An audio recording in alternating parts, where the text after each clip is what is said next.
Book of genesis, उत्पत्ति की किताब,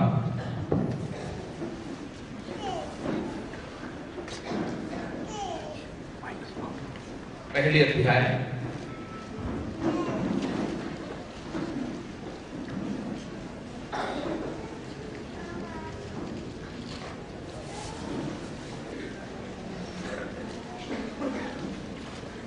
और मेरे लिए कोई हिंदी बाइबल पढ़ने वाला हो तो अच्छा रहेगा, ताकि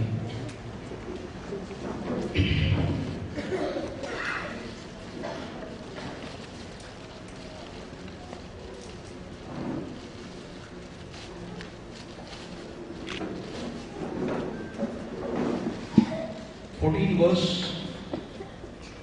अगर आपके पास बाइबल है तो हम सब मिलके पढ़ेंगे। Genesis chapter 1:14।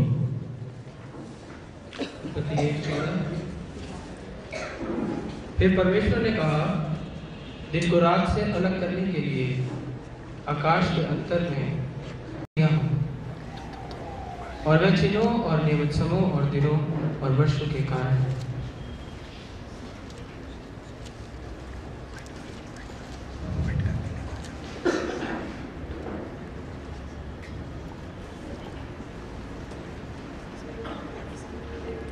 सब खड़े रहेंगे, इस वचन के लिए प्रार्थना करेंगे। प्रभु के वचन को आदर देते हुए, जब तक भाई इसको ठीक कर ले।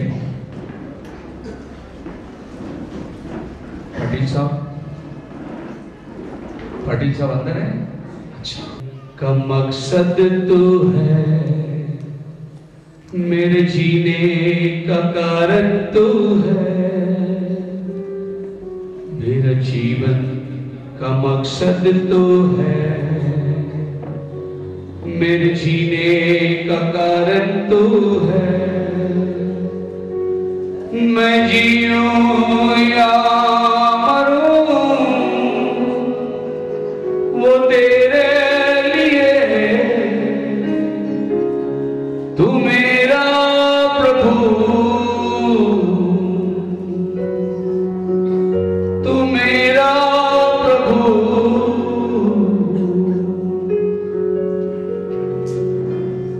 पिछला सब भूल कर मैं आगे दौड़ा चलूं, जो मेरे लिए धन था उसको मैं त्याग दूं, कि मैं पाऊं उससे पुरस्कार। दौड़ा मैं जाऊं कि मैं पाऊं उससे पुरस्कार। दौड़ा मैं जाऊं, मैं जीऊं या मरूं वो तेरे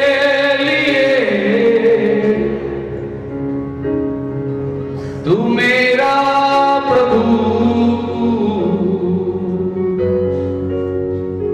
तू मेरा प्रभु। प्रभु इस पढ़े के वचन को आशीष दे, इस वचनों के द्वारा आज तो हमसे बातें कर। प्रभु यीशु मसीह के नाम में मांगते सुन और कबूल कर। सब मिलकर कहें आमीन। अब बैठिए, माफ करना। मैंने सोचा कि सब तैयार होगा। उत्पत्ति की किताब में उन बातों को देखने जा रहे हैं जिसको प्रभु ने सूरज, चांद और सितारों के द्वारा कुछ चिन्ह हैं जो हमें वो दिखाना चाहता है। हिंदी बाइबल में चिन्ह ये सदियों से लोग ढूंढते आए हैं। प्रभु यीशु मसीह के पास में लोग आकर चिन्ह ढूंढे। अगर आप मसीहा है तो हमें चिन्ह दीजिए। यूनुस की चिन्ह की दीवार, उन्हें कोई चिन्ह नहीं दिया जाएगा। यहूदियों ने चिन्ह मांगा। प्रभु ने कहा, जब यरूशलेम को दुश्मन घेर लेगा तब तुम जान लेना समय क्या है। वहीं एक बार प्रभु यीशु मसीह उनसे कहा कि तुम आकाश के चिन्हों को देखते हो, आंधी आने वाली है, आकाश लाल है, ये समय को तुम क्यों नहीं पहचानते?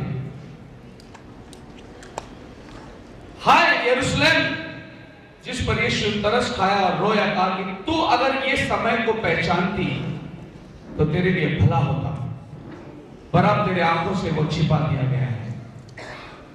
जैसे मुर्गी अपने बच्चों को पंखों के अंदर लेना चाहती है, ऐसा मैंने कितनी ही बार तुझे अंदर लेना चाहा और तू आना नहीं चाहा। समय के बारे में आज हम लोग बाइबल के अंदर से कुछ घटनाओं को देखेंगे जो हमारे चारों तरफ हो रही है, जिसके बारे में लोग चर्चा कर रहे हैं। प्रभु ने समय को बांध कर रखा है।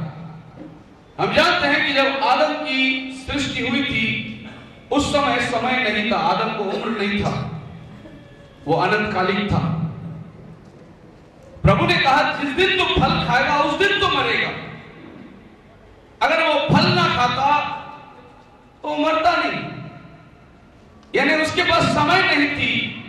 प्रभु ने उसको अनंतकालिक करके रखा था, और जिस दिन उसने फल खाया मरण प्रवेश हुई, उम्र शुरू हो गया। उस दिन से आदम बूढ़ा होने लगा, उस दिन से आदम मरण की तरफ उसके कदम बढ़ने लगे। यानी पाप आया, समय शुरू हुआ। पाप नहीं था तो समय भी नहीं था। हालेलुया। अभी आप और हम समय के अंदर बंधे हुए हैं। जो अनादिकाल का परमेश्वर, जिसको आदि नहीं, अंत नहीं, जिसको सीमा नहीं, जिसको उम्र नहीं, जिसको युग नहीं, वैसा वचन में समाने वाला खुदा देहधारी बनकर समय के अंदर प्रवेश किया। वो अनादिकाल का परमेश्वर समय में प्रवेश किया ताकि समय के अंदर बंधे हुए मनुष्य को छुटकारा देकर समय के उस पार ले जाए। हालेलुया। खुदा इंसान बनकर आया, मरियम के गर्भ में आकर 9 महीने रहा, और ये धरती में 30 साल एक घरेलू आदमी के समान हो रहा। उसके घर में उसके भाई बहन, बाइबल कहती है मरकुस 6 अध्याय के अंदर उसके 4 भाई लोग थे और उसकी बहनें भी थी। यानी बहनें का मतलब एक से ज्यादा बहन था यीशु। हम 2 बहन पकड़ लेंगे और 4 भाई 6 लोग, और माता मरियम 7, और यीशु एक अपना परिवार के अंदर सबसे एल्डर सन, बड़ा बेटा। जोसेफ के बारे में बाइबल अधिक बात करती नहीं, इसका मतलब शायद यीशु जवान होने के समय जोसेफ मर गया होगा। जब वो क्रूस पर लटका हुआ था सिर्फ मरियम खड़ी है, जोसेफ उसके साथ नहीं, और जोसेफ का जिक्र बाइबल में नहीं है। इसका मतलब बहुत छोटे उम्र में ही जोसेफ मर गया होगा और जिम्मेदारी प्रभु यीशु के कांधे पर आई होगी। मरकुस 6 में यीशु मसीह की पहचान, ये बड़ाई का बेटा, कारपेंटर का लड़का है ना, ऐसी उसकी पहचान हुई। इसका मतलब ये हुआ प्रभु यीशु मसीह कारपेंटर का काम करता था, क्योंकि 7 लोगों का परिवार को संभालना है, और ये 7 लोगों को परिवार को संभालकर उसने आपके और हमारी तरह एक आम आदमी की जिंदगी जीनी पड़ी। यूहन्ना 7 अध्याय के अंदर लिखा है कि उसके खुद के अपने भाई उस पर विश्वास नहीं करते थे। क्या कारण होगा? घर के अंदर उसके खुद के भाई उस पर विश्वास नहीं करते थे। एक कारण मैं सोचता हूं ऐसा हो सकता है कि मरियम ने घर में जैसे बच्चे लोग रहते हैं, आपस में बातचीत हो रही है, ऊंच नीच हो जाता है, झगड़े हो जाते हैं, तब मरियम ने अपने बाकी बच्चों को बुलाकर यह समझाया होगा कि देखो तुम्हारा बड़ा भाई यीशु जो है वो तुम्हारी तरह यूसुफ के द्वारा नहीं जन्मा।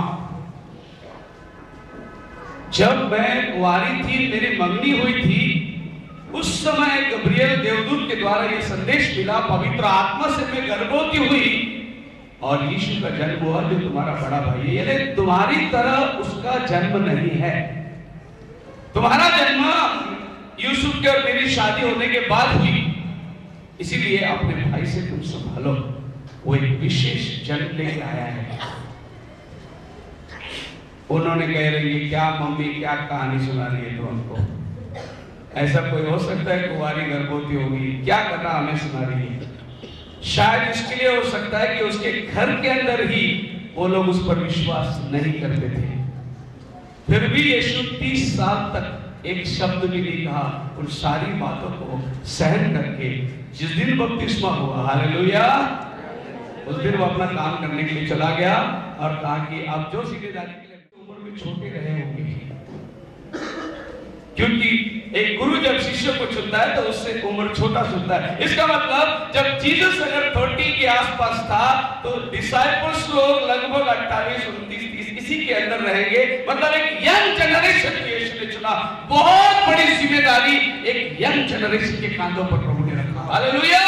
इसके लिए बाइबल कहता है उन 12 ने मिलकर दुनिया को उल्टा पुल्टा कर दिया। एक बहुत बड़ी जिम्मेदारी एक यंग जनरेशन के अंदर। आज के यंग जनरेशन दुनिया के हालात में पड़ी हुई है, लेकिन यीशु मसीह के समय में एक यंग जनरेशन को प्रभु ने सेवा के लिए उठाया था, बहुत जबरदस्त काम किया। आजकल पास्टर बनते हैं रिटायर होने के बाद, जब कंपनी ने 60 हो गया तो रिटायरमेंट दे दिया, उसके बाद बाइबल लेके लोग सेवा करना शुरू कर दिए। अजीब बात है, कंपनी खुद बोलता अभी तुम काम करने के लायक नहीं, प्रभु कहां से तुम्हें इस्तेमाल करेगा। हमारे यहाँ बहुत से लोग बाद में बाइबल कोर्स करके आके पास्टर बन जाते हैं। हम बाजार में जाते हैं, टमाटर लेते हैं, सब्जी लेते हैं, तो ऐसे लेते हैं थोड़ा आधा कच्चा आधा पक्का, ताकि फ्रिज में 4 दिन रहे। प्रभु भी चुनता है सेवकाई को, वो 4 दिन टिक के काम करे। Praise the Lord. सो समय के अंदर वो आकर आपके और हमारे लिए उद्धार का काम पूरा किया, और जिस दिन वो बादलों पर आएगा अपने दुल्हन को लेने के लिए, हम समय के उस पार की जिंदगी में चले जाएंगे। तो समय के अंदर हम बंधे हुए, और ये समय को प्रभु ने दानियल भविष्यवक्ता को बताया था। आज से 2500 साल पहले हमारे दिनों को दानियल भविष्यवक्ता ने देखा, हमारे दिनों के वक्त में सारी घटनाएं उसने लिखी। और पहला अन्य जाति राष्ट्र जो शुरू हुआ था नबूकदनेस्सर के द्वारा, और प्रभु ने दानियल को कहा कि इसके बाद 3 और राष्ट्र आएंगे, और उसके बाद में प्रभु का राष्ट्र 1000 साल का राज्य फैलाने वाली है, हालेलुया। ये 3 राज्य के बाद, और ये 3 राज्य इस तरीके से है। पहला राज्य सोने का सिर था, चांदी की छाती, जांघ पीतल की, पैर लोहे की, और पैरों की उंगलियां मिट्टी और लोहे की थी। नबूकदनेस्सर ने इस पुतले को देखा, इसका अर्थ नहीं समझ पाया, इसलिए दानियल नबी आकर इसका अर्थ समझा रहा है। नबूकदनेस्सर, सर सोना वो तू है, तेरे बाद और 3 राज्य आएंगे। सोने से थोड़ा मजबूत चांदी होता है, चांदी से मजबूत पीतल होता है, पीतल से मजबूत लोहा होता है। यानी आखिरी साम्राज्य जो ये पृथ्वी में आएगा वो लोहे का होगा, ताकतवर होगा। और ये आखिरी सत्ता जब आती है, उस समय एक पत्थर लुढ़क के आता है अपने आप पहाड़ से निकलकर। वचन में लिखा है दानियल 2 अध्याय 34 के बाद में, वो पत्थर अपने आप लुढ़क कर आया। उसको किसी ने खोदा नहीं, ढकेला नहीं, किसी ने फेंका नहीं, वो अपने आप लुढ़क के आया। इसका अर्थ है ये दुनिया में अगर कोई अपने आप आया तो वो प्रभु यीशु मसीह है, हालेलुया। वो के गर्भ से आया। हम सब शादी के रिश्ते में आए, लेकिन यीशु मसीह अपने आप आया, खुदा खुद आया, देहधारी हो गया। तो ये वो पत्थर है प्रभु यीशु मसीह, जो आकर इस पुतले के पैर को मारता है। सर को नहीं मारा, क्योंकि 2500 साल के इतिहास प्रभु ने दिखाया था। वो आकर पैर को मारता है, और ये पैर चौथा राज्य जो रोम साम्राज्य को दर्शाता है। ये रोम साम्राज्य की जब सत्ता ये धरती पे आई, प्रभु यीशु मसीह का आगमन हुआ, हालेलुया। सो प्रभु यीशु मसीह वचन के अनुसार समय के अंदर बंधा हुआ है। आज मैं कुछ फाउंडेशन की बातें डालूंगा। हो सके तो अगर कल थोड़ा सा समय मुझे जल्दी मिल जाए तो मैं और अधिक बातों को रख सकता हूं, क्योंकि मुझे समय दिया गया आप 8:45 तक प्रीच करिए और 15 मिनट है मेरे पास खाली। सो मैं आपको उन बातों को बताना चाहता हूं जो इन दिनों के अंदर बहुत ही शीघ्र आप आसमान पर देखने वाले हैं, क्योंकि सूरज, चांद और सितारे हमारे लिए चिन्हों को दर्शाती है। अगर आप इस चित्र को देख सकते हैं तो एक स्त्री का रूप है और उसके सिराने के ऊपर एक सिंह का रूप है। ये कुंवारी आसमान पर दिखाई देगी। इसके पहले ये जब आसमान पर दिखाई दी थी उस समय यीशु का जन्म हुआ था। तारों को देखकर वो लोग मसीहा को ढूंढने चले गए। तो आसमान में जब कुंवारी का चिन्ह होगा, आप घर पे जाके पढ़ना, जोब 38 अध्याय उसके 31-32 वचन में प्रभु जोब को ये सवाल पूछते हैं, तू वो ग्रेट बियर को जान सकता है क्या जो आसमान में है? सारे आसमान के कंस्टेलेशन के बारे में प्रभु जोब से बात करता है। ये वाला कंस्टेलेशन अब आने वाला है, पर इस बार जब ये आती है तो आप पढ़िए आपके बाइबल में रेवल्यूशन चैप्टर 12, प्रकाशित वाक्य उसका 12 अध्याय पहला वचन से हिंदी में कोई पढ़ ले ताकि आप लोग सुन सकते इसे। 12 अध्याय 1 से लेकर माइक चालू करिए। फिर सर पर एक बड़ा चिन्ह दिखाई दिया, अर्थात एक स्त्री, हाँ, जो सूर्य ओढ़े हुए। देखो, एक स्त्री जो सूर्य ओढ़े हुए, ये सूर्य को ओढ़ा हुआ है और चांद उसके पांव तले हैं और उसके सिर पर 12 तारों का मुकुट। उसका सिर पर 12 तारों का मुकुट है। ये 12 तारा है जिससे सिंह का रूप बनता है। और वे गर्भवती हुई, और वो स्त्री गर्भवती हुई और चिल्लाती थी क्योंकि प्रसव की पीड़ा उसे लगी थी। यानी ये स्त्री जो आसमान पर दिखाई दे रहा है, ये गर्भवती स्त्री है। अभी इसके आगे की बात मैं बताता हूं कि वो स्त्री को जब वो बच्चे को जन्म देगी, एक अजगर सांप उस बच्चे को निगलने के लिए खड़ा है और इस अजगर सांप का नाम है पुराना सांप। आपको मालूम है बाइबल में पहली बार सांप का जिक्र किधर किया गया है? उत्पत्ति की 30वें अध्याय में 960 दिन यहूदियों का बचा हुआ 7 साल का आधा साल है, 3.5 साल, क्योंकि ये 3.5 साल यहूदियों को दिया गया है। वचन के अनुसार दानियल 9 अध्याय उसका 24 से लेकर 27 तक प्रभु ने कहा 7 सप्ताह बीतेंगे और 62 सप्ताह बीतेंगे, 69 हफ्ता बीतने के बाद अभिषेक पुरुष काटा जाएगा। मतलब यीशु मसीह जो अभिषेक पुरुष क्रूस पर चढ़ा उस समय 69 वीक्स पूरा हो चुका था। एक हफ्ता बाकी रह गया। ये एक हफ्ता को पूर्ण करने के लिए दोबारा सा ये धरती पर प्रभु कहता है कि एक एग्रीमेंट होगी दानियल 9:27 के मुताबिक, और एक प्रधान आकर एक सप्ताह का वाचा बांधेगा और वो एक सप्ताह यहूदियों के लिए दिया गया। उस एक सप्ताह में से आधा सप्ताह ये औरत लेती है 1260 दिन तक, क्योंकि ये जो चर्च है ये जीविश चर्च है। बाइबल के अंदर जिधर भी स्त्री का उल्लेख है वो कलीसिया को दर्शाती है। सो रेवलेशन के अंदर हम 3 स्त्री को देखते हैं। पहला स्त्री 12वां अध्याय में आती है, ये यहूदी कलीसिया है, जीविश चर्च।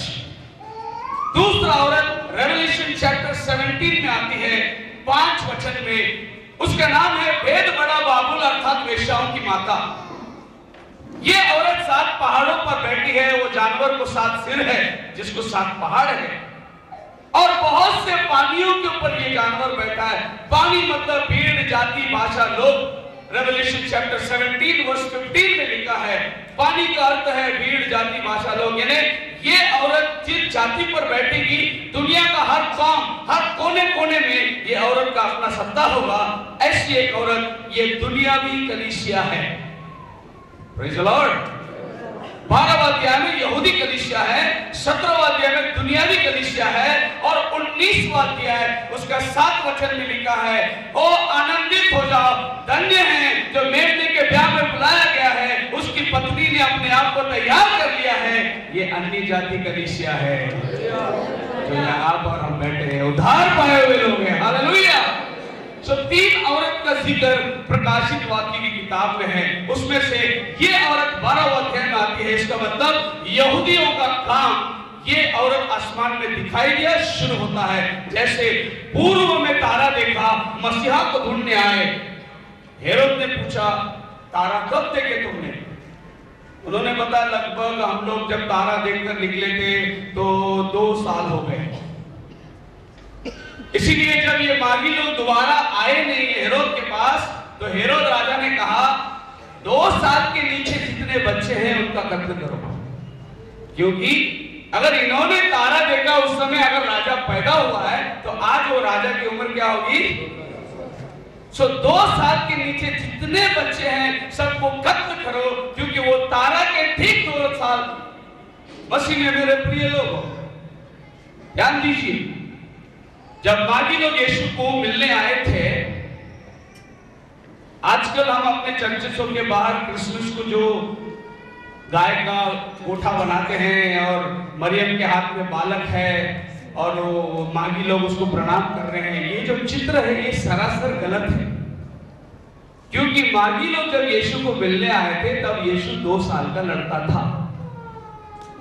Praise the Lord. तो ये जो मरियम के हाथ में आप छोटा बच्चे को देखते हैं और ये लोग नमन करने के लिए आए थे, वो पिक्चर असली पिक्चर नहीं है, वो काल्पनिक है। क्योंकि 2 साल के नीचे बच्चों को कत्ल करने के लिए कहा। आप बाइबल को गौर से पढ़ के देखिए, उत्पत्ति की 3 अध्याय उसका 15 वचन के अंदर एक बात, एक प्रॉमिस दिया गया है। वो प्रॉमिस क्या है? जब स्त्री का बीज आएगा वो तेरा सर कुचलेगा, सर्प का सर कुचलेगा। हालेलुया। स्त्री का बीज जब आएगा, और ये स्त्री का बीज को शैतान 4000 साल से ढूंढ रहा था कि वो स्त्री का बीज कौन है। हम जो यहाँ बैठे हैं हम सब पुरुष के बीज हैं। हम अपने पिता के अंदर से माता के गर्भ में आकर जन्म लिए, लेकिन जिस दिन बिना बाप का एक औलाद ये धरती में आएगा, वो शैतान का सर को कुचलने वाला है। और वो स्त्री का बीज जो 3:15 में प्रभु यीशु मसीह है। हालेलुया। जो पुरुष के द्वारा नहीं आया। अब मत्ती की पहली अध्याय निकालकर पढ़िए। अब्राहम ने इसहाक को उत्पन्न किया, इसहाक ने याकूब को उत्पन्न किया, याकूब ने यूसुफ को उत्पन्न किया। स्त्रियों का नाम नहीं आता बाइबल में, पुरुषों का नाम आता है, क्योंकि हम सब पुरुष के बीच हैं।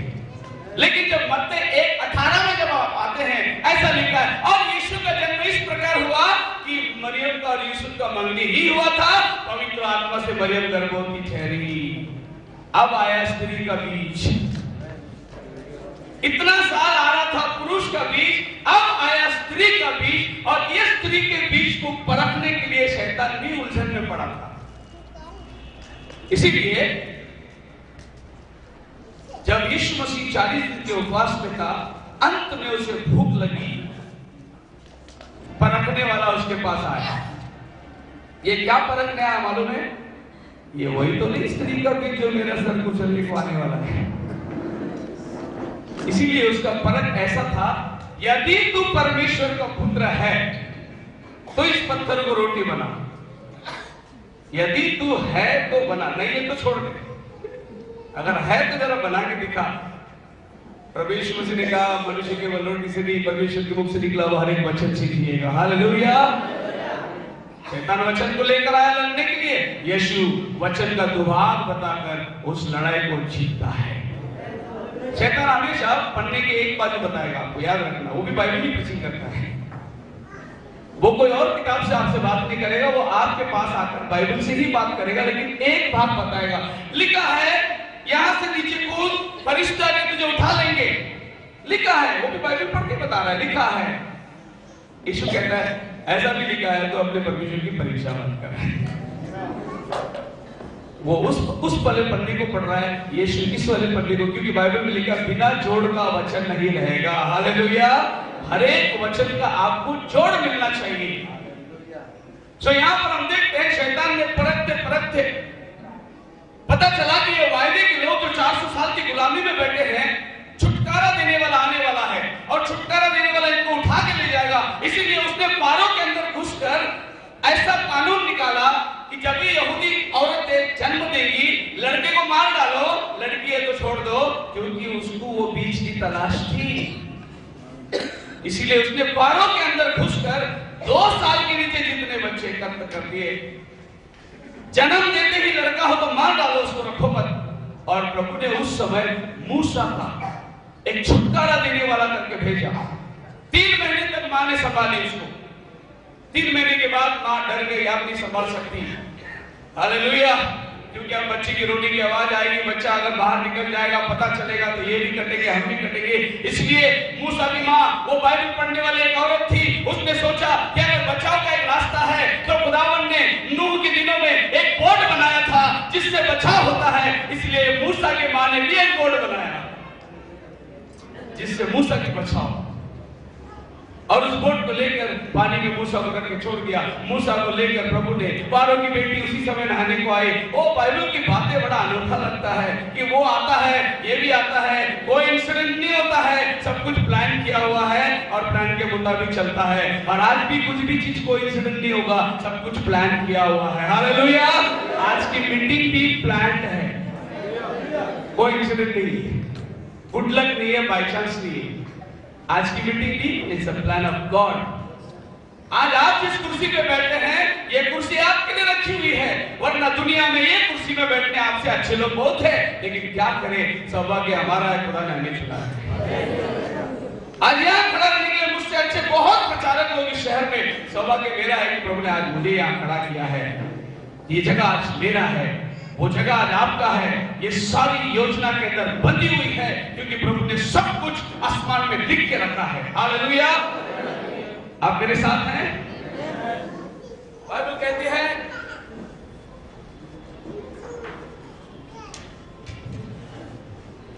पास्टर वीरेंद्र ने कहा था कि मुझे कोट सूट पहन के आना पसंद नहीं, मुझे भी कोट पहन के पहनना प्रचार करना पसंद नहीं, मैं तो चलते फिरते प्रचार करता हूं। प्रभु ने पहली बाइबल जोड़ियाक बाइबल लिखी आसमान पर, आसमान के तारे, ये पहला बाइबल है जोड़ियाक। दूसरी बाइबल प्रभु ने हेनोक के पिरामिड में लिख के रखी, जो 5000 साल पहले लिखी गई थी।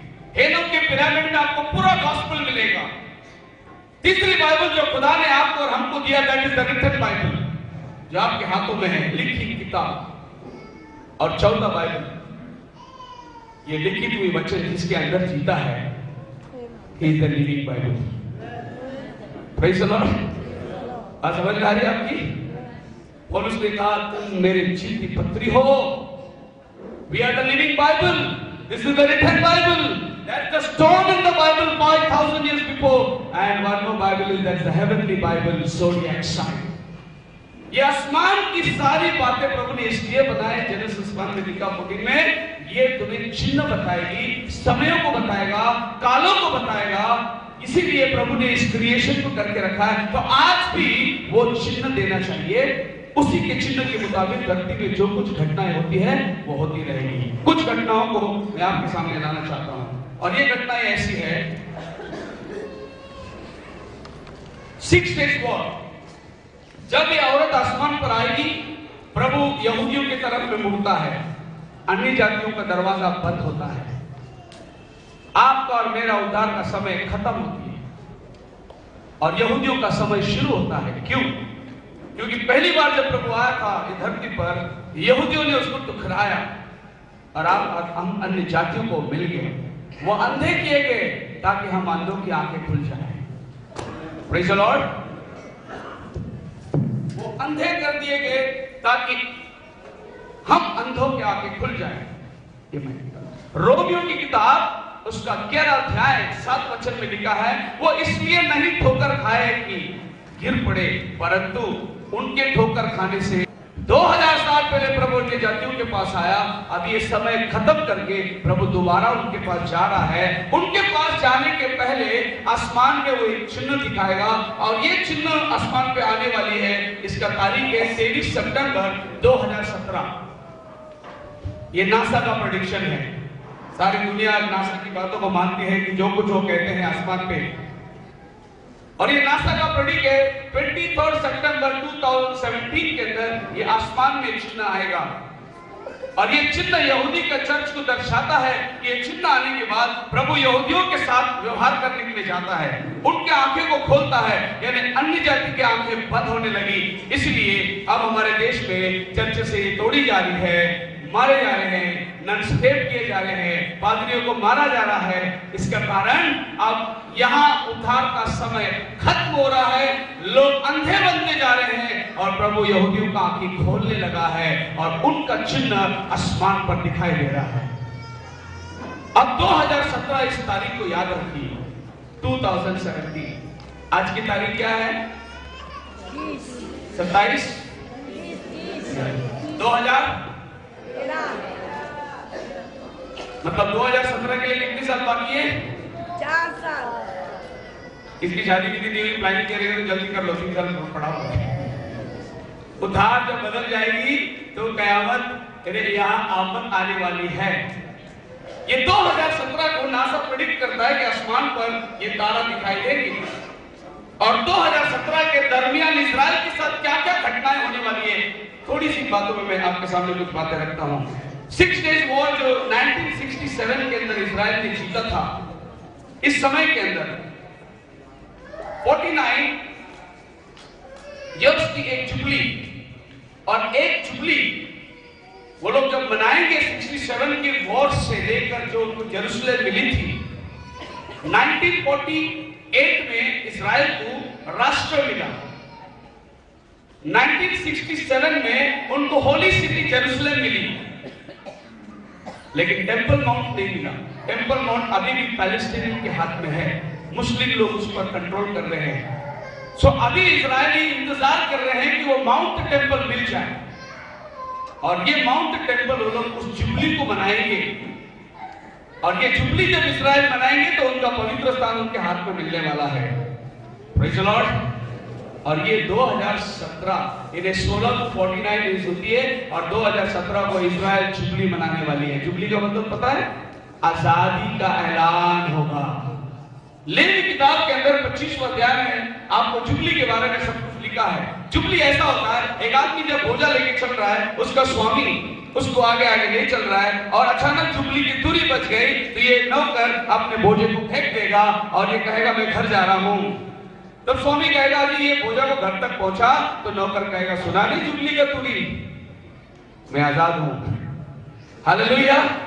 बोले घर तक तो पहुंचा, बोले सुना नहीं जुबली का दूरी, अभी ये क्षण में आजाद हूं। तो इजराइल जब जुबली मनाएगी 2017 के अंदर, मतलब उनको पूर्ण रीति से छुटकारा मिलना चाहिए। सो आसमान में आने वाला ये तारा और जमीन में घटने वाली बातों को आप ध्यान करके देखिए। 2016 सितंबर को इनका 49 इयर्स पूरा होता है। इसके बाद 1947 में इजराइल का और पैलेस्टीन के बीच में पार्टीशन हुई, वोट दिया गया और यूएन ने इसको सैंक्शन किया। उस दिन से लेकर 70 साल की गुलामी को वो लोग मापते हैं, क्योंकि यिर्मयाह 25:12 में लिखा है 70 साल के गुलामी के बाद मैं तुम्हें छुड़ाऊंगा। सो इजराइल को हमेशा ये 70 साल एक निशानी बन चुकी है कि हम गुलामी से छुटकारा पाने वाले हैं। हालेलुया। आज इजराइल अपने देश में रहकर भी आराधना नहीं कर सकते। वो सिर्फ एक वेलिंग वॉल जो सुलेमान का मंदिर का दीवार बचा हुआ है, वहां जाके माथा पटक के आते हैं। उनको अभी पवित्र स्थान पर जाने की इजाजत नहीं है। सो वो पवित्र स्थान उनको मिलना चाहिए और थर्ड टेंपल वहां पर क्रिएट होना चाहिए। तब बाइबल कहती है 2 थिस्सलुनीकियों की किताब 2 अध्याय में एंटी क्राइस्ट आकर उस मंदिर में बैठेगा और सारी दुनिया का सत्ता को अपने हाथ में लेगा। उसके आकर उस मंदिर में बैठने के लिए वो मंदिर बनना बहुत जरूरी है। पहला मंदिर जो सुलेमान ने बनाया था, नबूकदनेस्सर राजा ने इसे गिरा दिया। दूसरा मंदिर नेहमाया के टाइम पे एजरा प्रॉफिट था, ज़ेरुब्बाबेल ने उस मंदिर का फाउंडेशन डाला। ये मंदिर को फिर से किंग टाइटस ने आकर 70 AD में गिरा दिया, और फिर ये मंदिर की जगह बाबर राजा ने एक मस्जिद बना के रखा है। यानी उनके पास वो पवित्र मंदिर नहीं, तो इजराइल अब अपेक्षा करती है तीसरा मंदिर हम वहां बनाएंगे। समय मिला तो कल मैं आपको बताऊंगा मंदिर कैसे बना रहे हैं, कितनी कितनी चीज तैयारी है, कितने अपेक्षा में वो बैठे हैं। और अन्य जाति आज उतना ही अपेक्षा में रहना चाहिए जितनी अपेक्षा में वो है कि मसीहा आएगा, मसीहा उनके पास आने के पे आपको लेके जाता है। हालेलुया। तो आज अन्य जाति कलीसिया उतनी ही अपेक्षा में रहना चाहिए कि प्रभु बहुत जल्द आने वाला है, हमारा उड़ान भरना है। सो ये 1947 से लेकर 70 ईयर की गुलामी, ठीक 2017 में Israel is going to celebrate 70 year independence. Praise the Lord. 1200 सदी के अंदर 12th सेंचुरी में जो बता रहा हूं ये सब हिस्ट्री। बाइबल तो आप पढ़ते हैं, हर संडे अपने चर्च में जाके आप मैसेज तो सुनते ही हैं। बाइबल में कितनी किताब है आपको मालूम है, जुना करार में कितना है, नया करार में कितना है मालूम है, कितने नबी लोग आए सब आपको मालूम है। संडे स्कूल से आप बाइबल सीख रहे हैं। मैं बाइबल सिखाने आपको नहीं आया, मैं आपको उन घटनाओं को बताने आया बाइबल के वचन पूर्ण कैसे हो रहे हैं, बस ताकि आप अपनी तैयारी कर सकें और आपको चिन्हानी मिल जाए कि हम अंतिम दिनों में जी रहे हैं। 1200 सदी में जूडा बेन सैमुअल करके इनका एक रब्बी ने भविष्यवाणी करी, और ये भविष्यवाणी क्या थी कि जब Jerusalem will be for 8 jubilees, afterwards Jerusalem will become no man's land for 1 jubilee. ये प्रॉफिट की प्रोफेसी देखिए जो 12th सेंचुरी में किया था। 8 जुबली बीतेगी और 8 जुबली जेरूशलेम गुलामी में रहेगी। एग्जैक्टली 400 साल ओटोमन राज्य जेरूशलेम के ऊपर राज्य करता रहा। 1200 सदी में इसने भविष्यवाणी करी, 300 साल के बाद ये घटना हुई और वो कहा कि ये सत्ता 40 8 जुबली, 8 यानी 1 जुबली 50 साल का होता है, 400 साल तक वो लोग रहेंगे। ठीक 400 साल तक वो राज करते रहे। Then in the 9th jubilee it will be once come back into the position of Jewish nation. Then 8th jubilee, that is 50 years, Ottoman राजा के बाद में 50 साल इट विल बी नोवेयर, वो यहूदियों के हाथ में नहीं रहेगा, जबकि राष्ट्र उनको मिल जाएगा लेकिन मंदिर उन्हें नहीं मिलेगा। ये उन्हीं का प्रॉफिट ने प्रोफेसी किया है जो आपके बाइबल में नहीं है, लेकिन हिस्ट्री में ये बातें घटित है, यहूदी लोग उसको देख के बैठे हुए हैं। Then into the position of Jewish nation, that means the 10th jubilee जब आएगा उस समय में which would signify the beginning of messianic end time. उन्हीं का रब्बी ने ये प्रोफेसी किया है कि जब 10वां जुबली इजराइल मनाएगा उस समय मसीहा उनको मिल जाएगा। इसका मतलब ये कब शुरू करने वाले वो लोग? It's right 10th jubilee beginning 1967 will be established. 1967 उनका 8th जुबली पूरा हो गया। 1 जुबली 1967 से लेकर अभी तक इन्हें 50 साल पूरा हुआ, जिसमें कोई हक नहीं थी। जब 50वां जुबली, हालेलुया, उनका रबी ने कहा कि जेरूशलेम टेंपल उनके हाथ में मिलेगा। आप सही बोल रहे हैं? आप मेरे साथ हैं? हालेलुया। मैं बहुत फास्ट बात कर रहा हूं, इसको सब लोग जानते हैं, हर प्रोटेस्टेंट चर्च इसको जानता है। इसका नाम है मार्टिन लूथर। रोमन कैथोलिक के चंगुल से, मूर्ति पूजा के हालात से उसने लोगों को बाहर निकाला, प्रोटेस्ट किया, जहां से प्रोटेस्टेंट ग्रुप स्टार्ट हो गई। ये ठीक 15th सेंचुरी 2000 प्रोजेक्ट को थोड़ा सा नजदीक लेके 1570 एडी से ठीक 2017 में दुनिया के सारे प्रोटेस्टेंट लोग 500 साल की आजादी मनाने वाले हैं। Praise the Lord. ये भी 2017 में होता है। 2017 में बादल में औरत आ रही है। 2017 में इजराइल 70वां साल की इंडिपेंडेंस मनाने वाली है। 2017 के अंदर उनका रबी बेन सैमुअल ने कहा हुआ भविष्यवाणी कि मंदिर तुम्हें मिलने वाला है। यह भी घटना 2017 के साथ है। इस बंदे के लिए हम जोरदार तालियां बजाएंगे, इसने प्रोटेस्ट किया, बोला कि पादरी साहब आप हमको स्वर्ग में नहीं भेज सकते। मनुष्य जो करता है, जो बोता है, वही काटने वाला है। Praise the Lord. अक्सर ऐसा हुआ करता था कि आदमी मर गया, मरने के बाद में एक मांस रख दिए, होली वाटर छिड़क दिए तो वो स्वर्ग में जा सकता था, पर लूथर ने बोला ऐसा नहीं जा सकता। एक किस्सा हुआ था, पता नहीं मैंने सुना था इसको, एक लड़का अपने पिताजी के मरने पर पादरी साहब से आके कहा, पादरी साहब मेरे पिताजी कभी चर्च को आते नहीं थे, बेचारे शराब भी पीते थे, वो मर तो गया, अभी स्वर्ग में भेजने के लिए क्या करना है, मैंने कुछ करना। पादरी साहब ने बोला एक मीटिंग लगाओ, चर्च वालों को खाना खिलाओ, उसको हम स्वर्ग में भेज देंगे। और एक बढ़िया मीटिंग हुआ, खाना हो गए, सब लोग आनंद किए, प्रेयर हो गई, घर चले गए। दूसरा संडे लड़का जाके पादरी साहब को पूछा, मेरे पिताजी स्वर्ग में गए हैं क्या? तो पादरी साहब ने कहा थोड़ा नजदीक गए, बाकी थोड़ा बाकी, एक और मीटिंग लगाओ, 500 रुपए दान दे दो, हम उसको भेज देंगे स्वर्ग में। दूसरी मीटिंग लगाए गए, बेचारा कर्जा उठाकर कैसे भी चलो बाप को स्वर्ग में भेजना है, यही बात की चिंता थी उसको। और उसने मीटिंग लगाई, सबको खाना खिलाया, और दूसरे संडे जब चर्च में आया, पादरी साहब से बोला मेरे पिताजी गए क्या? बोले बहुत नजदीक तक गए हैं। पादरी साहब उसको अंदर भेज दो ना, और एक मीटिंग लगाना पड़ेगा, और एक 500 रुपए दान देंगे, लोगों को बिरयानी खिलाओ तो हम भेज देंगे उसको। लड़का पहले कंगाल हो चुका था, उसने बड़ा परेशान होकर पादरी साहब से कहा अच्छा नजदीक तक गए, बोले कितना अंतर होगा? तो बोले ज्यादा अंतर नहीं, कुछ 5 फीट है। लड़का ने बोला तब तो मेरे पिताजी कूद के चले जाएंगे, अब मीटिंग लगने की जरूरत नहीं, इतना नजदीक तो भेज दिया मैंने 2 मीटिंग कर। तो ये जो सिलसिला चल रही थी मसीही लोगों में, इसको खत्म करने के लिए प्रभु ने लूथर को उठाया। The just shall live by faith, धर्मी जन विश्वास से जिएगा, दूसरे किसी के कर्म से वो नहीं जिएगा। Praise the Lord. उसके बाद एक जबरदस्त घटना आसमान पर अभी होने वाली है, गौर से सुनिए इस बात को।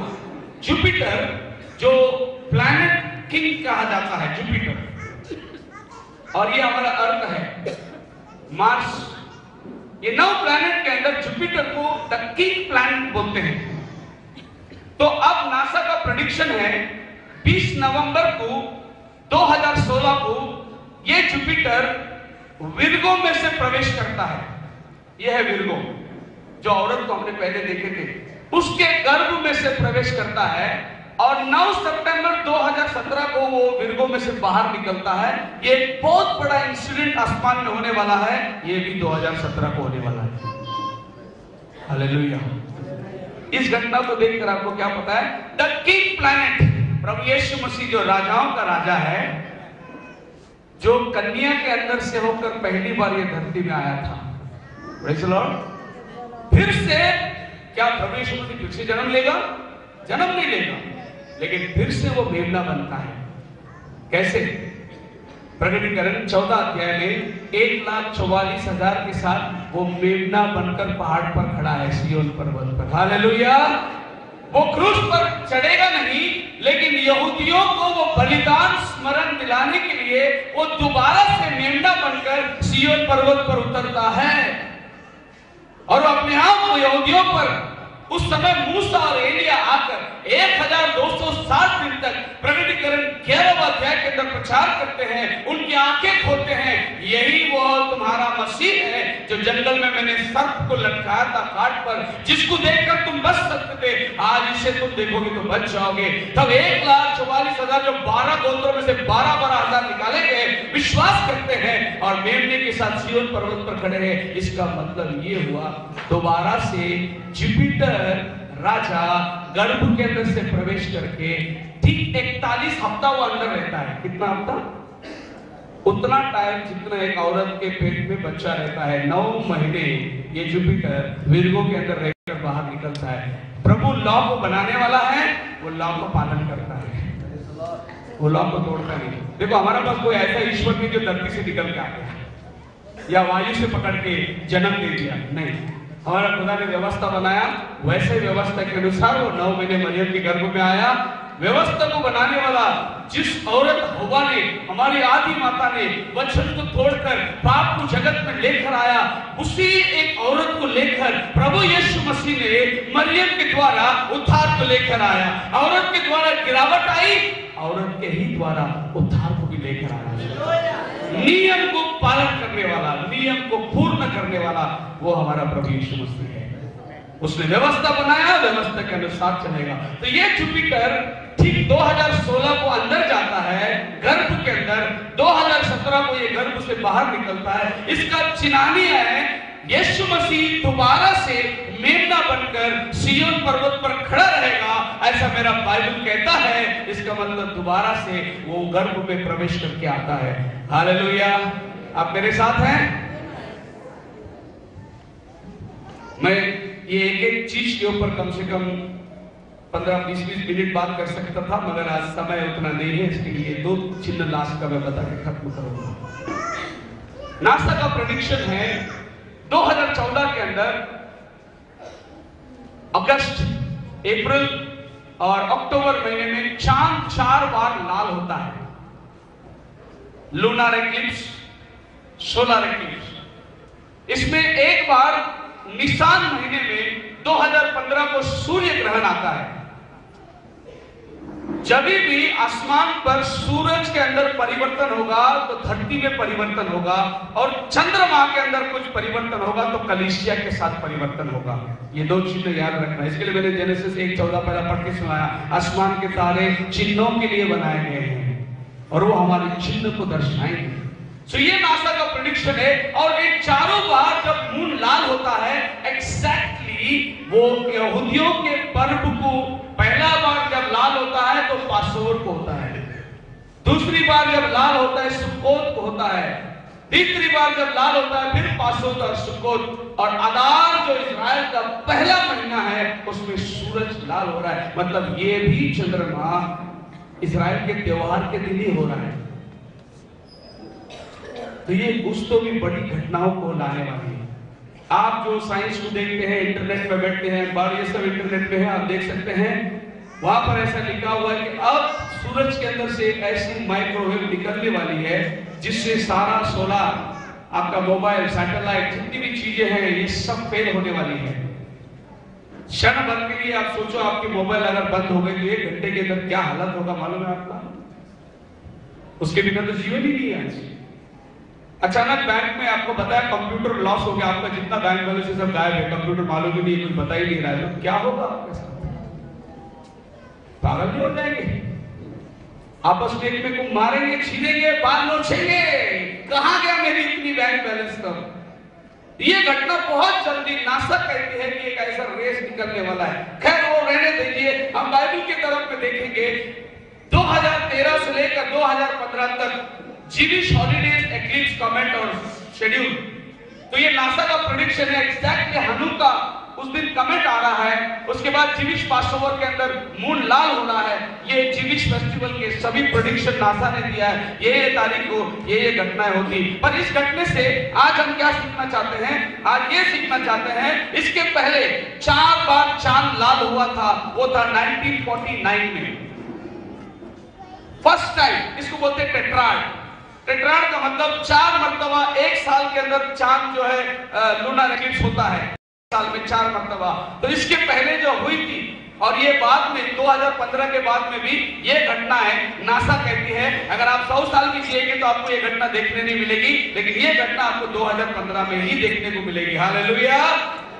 तो ठीक इससे पहले 1949 में और 1950 के बीच में 4 चांद एकत्रित आए थे, ब्लड मून बन गई थी। आपको पता है उस दिन क्या हुआ था? 1948 में इजराइल को देश मिला था, इजराइल आजाद हो गई। बिना लड़ाई का यहूदी लोग को बुलाकर उनका देश दिया गया, भाई ले लो तुम्हारा देश।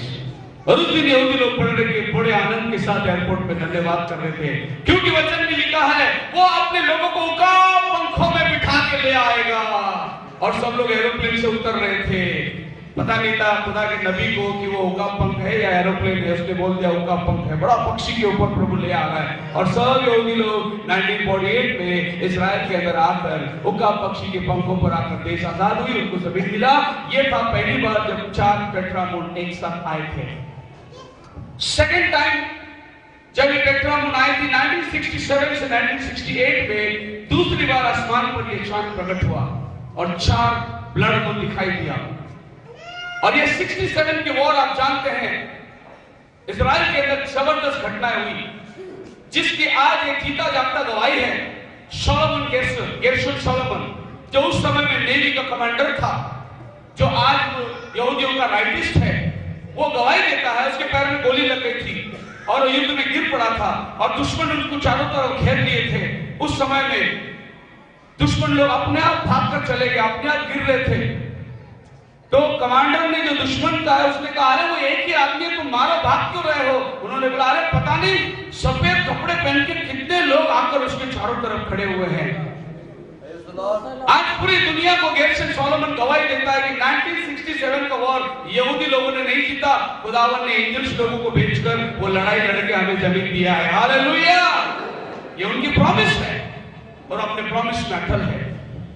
एक अनएक्सपेक्टेड चीज उस वॉर के अंदर हुआ था। क्या हुआ पता है? जब इजरायली बंदूक से गोली निकलती थी, हमेशा गोली सीधी जाती है, लेकिन उस दिन में इनके पास गोली कम था, तो ये गोली जो है ऐसे ऐसे जाके लोगों को मारती थी।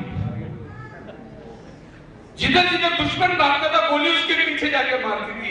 अनएक्सपेक्टेड, साइंस के पार खुदा ने एक चमत्कार का काम बताया था 1967 के वॉर के अंदर। हालेलुया! जो इनके पास हथियार नहीं थी और हथियार जितनी थी उसमें खुदावन ने उनको जमीन दे दिया। ये second time moon. Third time ये ब्लड मून आने वाला है 2014 और 15 के अंदर। पहली बार जब 4 मून आया था उनको जमीन मिला, दूसरी बार जब 4 मून ब्लड हुआ था उनको यरूशलेम मिला, तीसरी बार जब 4 ब्लड आएगा उनको माउंट टेम्पल मिलने वाला है। अगर जीविश लोगों को माउंट टेम्पल 2015 में मिलने वाला है, 2017 में जो औरत आसमान पे आएगी, यानी यहूदी पूर्ण रीति से उद्धार पाने वाले हैं। आप मेरे साथ हैं? हालेलुया! और बाइबल कहती है, यीशु मसीह ने कहा लूक का 21 अध्याय में, and the signs shall be in the sun and in the moon and in the stars and upon the distress of nations with perpetually the sea and the waves roaring. Men's heart will be failing. प्रभु यीशु मसीह अंतिम समय के बारे में बात कर रहा है, फिर सूरज और चांद को लेकर बात कर रहा है। ये प्रभु यीशु मसीह बात कर रहा है कलीसिया के साथ। जो चांद में और सूरज के अंदर परिवर्तन होगा, तारे आसमान से अंजीर के पेड़ के समान टूटकर गिरेंगे, भूकंप होगा, भूस्खलन होगा। और ये भूकंप के इतिहास अगर आप देखेंगे, इस सदी के अंदर अमेरिका खुद 98 बड़ा अर्थक्वेक को हासिल किया है। ओबामा ने डिक्लेयर किया है, जब खुदा ही साथ नहीं देता तो हम क्या करेंगे। और अमेरिका देश जीरो बनने की तैयारी में आज उसका सब चीज चला गया है। रेवलेशन चैप्टर 18 के अंदर लिखा है, ए बड़ा बाबेल तू कैसा गिर पड़ा। अमेरिका का गिरावट रेवलेशन चैप्टर 18 के अंदर क्षण भर में 1 घंटे का टाइम दिया है, 1 घंटे में तो नाश हो जाएगा। और ये अमेरिका की दशा आज शुरुआत हो चुकी है। अगर आप रैप्चर में जाने वाले नहीं हैं तो ये तारीख आप लिख के रख लो, जिस दिन अमेरिका डिस्ट्रॉय होगी 1 घंटे के अंदर। और शैतान ने उसका पिक्चर भी बना के बताया, end of the world, California शहर कैसा गिरता है। और साइंटिस्ट ने अनुमान किया कि हर दिन कैलिफोर्निया शहर इंच बाय इंच जमीन के अंदर जा रहे हैं। आप जाकर बाहर की दुनिया में देखिए, शार्क मच्छी कैलिफोर्निया लॉस एंजेलिस शहर के किनारे में आके घूम रही है। साइंटिस्ट लोग उसको पकड़ते हैं, ऑस्ट्रेलिया के समुद्र में छोड़ के आते हैं, वो वापस तैर के कैलिफोर्निया में आ जाता है। कारण क्या है? बाइबल कहता है जब कैलिफोर्निया नीचे जाएगा, रेवलेशन के अंदर ऐसा एक ऐलान हुआ है 19 चैप्टर में, ये आकाश के पक्षियों आ जाओ राजाओं का मांस खाने के लिए। बड़ा युद्ध होगा और इन सब मांसों को खाने के लिए मच्छियां इकट्ठे हो रही है लॉस एंजेलिस में। ये घटनाएं बहुत जल्द होगी। और प्रभु ने इस समय में क्या कहा था? बहुत बढ़िया चीज है 28 वचन के अंदर, and when these things begin to come to pass, then look up. Praise the Lord. सब लोग पढ़ेंगे। इंग्लिश कितने लोगों को पढ़ने आता है? आप पढ़िए मेरे साथ। And when these things begin to come to pass, this all signs, then look. Pastor नहीं बचाएगा आपको, चर्च नहीं बचाएगा आपको, बिशप साहब नहीं बचाएंगे आपको। आपका बचाव अगर कहीं से है तो लुक अप। आज किधर देखने का टाइम आ गया है? इसको उसको मत देखो, वो क्या करता है, ये क्या करता है, मत देखो। आज अगर आपको बचना है, आपको ऊपर देखना है। When this time shall take place, look up। आइए हम लोग खड़े हो जाएंगे। और आसमान की ओर देखेंगे, प्रभु का अनुग्रह हो तो कल के दिन मैं इस मैसेज को कंटिन्यू करूंगा और अंतिम दिनों की अनेक निशानी को आपके सामने लेकर आऊंगा। प्रभु आपको बहुत आशीष करें। यदि आज आप इन बातों को समझते, प्रभु यीशु मसीह की महिमा के लिए जोरदार तालियां। हालेलुया। आप क्या विश्वास करते हैं, कौन सी चर्च में जाते हैं, आपका सिद्धांत क्या है, मुझे उससे कोई परवाह नहीं। मैं सिर्फ अंतिम दिनों के चिन्हों के बारे में आपको बताने आया हूं। आपका चर्च आपका बचाव नहीं कर सकता, आपको मार्गदर्शन दिला सकता है। एक आदमी घोड़े को पानी तक लेके जा सकता, पानी पीना घोड़े का काम है। आपको अंतिम दिनों के चिन्हों तक, आपको लक्षणों को, कल मैं और बहुत सारी आसमानी बातों को आपके सामने लेके आकर रखूंगा। जरूर आइए कल और इस गीत को गाकर हम ये आखिरी प्रार्थना करेंगे। मुश्किल है कितना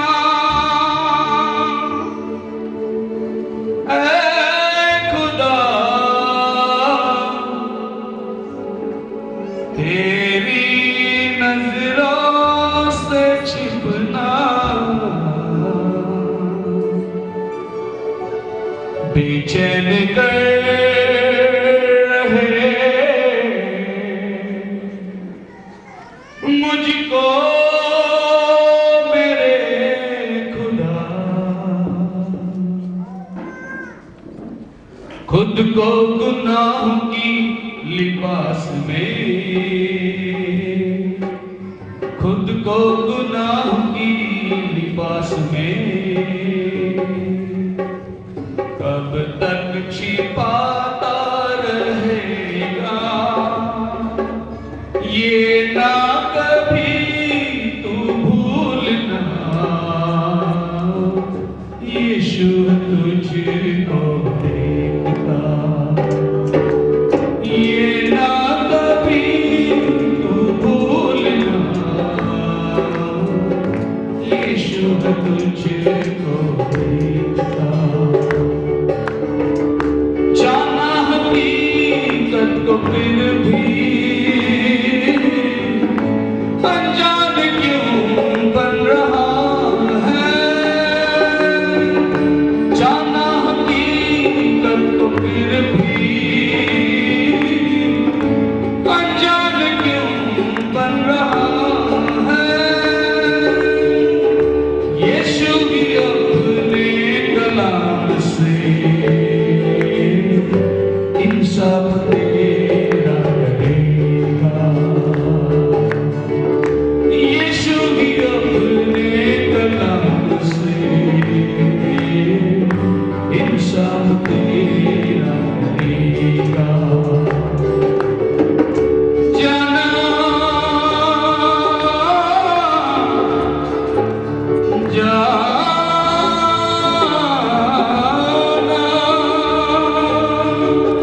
जाना हकीकत को फिर भी अनजान क्यों बन रहा है। यीशु ही अपने कलम से इंसाफ तेरा करेगा, यीशु ही अपने कलम से इंसाफ तेरा